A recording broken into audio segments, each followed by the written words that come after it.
Wir gehören ja zu den Leuten, die in der Schule noch was gelernt haben.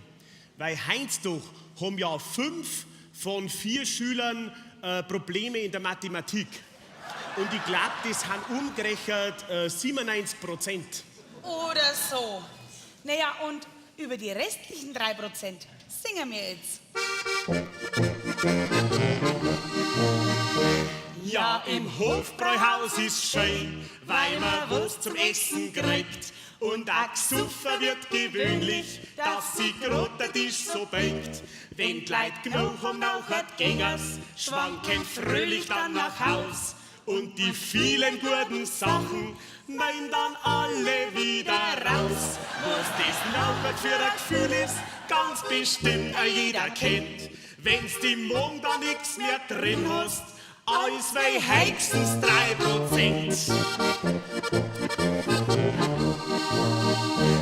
Früher hab's bei uns in Bayern Diplomaten gehabt, grad genau.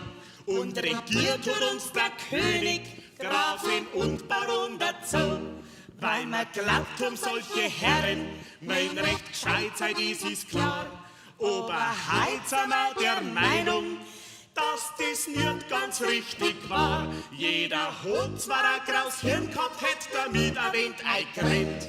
Doch Verstand war in dem Hirn drin, allerhöchstens 3%. Mehr nicht. Die Politiker auf Erden leben fort in ihrem Wahn. Um an Geld und Macht zu kommen, wenden's alle Mittel an. Lang regieren möchte jeder, lebt dabei in Saus und Braus. Da wird druckt und da wird gestaußen, wer dagegen redt, der fliegt raus. Der kleine Mann ist nimmer wichtig, wird nur dem Grausen auch gegrennt. Politiker mit Hirn, die sind höchstens 3%. Der kleine Mann ist nimmer wichtig, wird nur dem Grausen auch gegrennt. Politiker mit Herz, die sind höchstens 3%.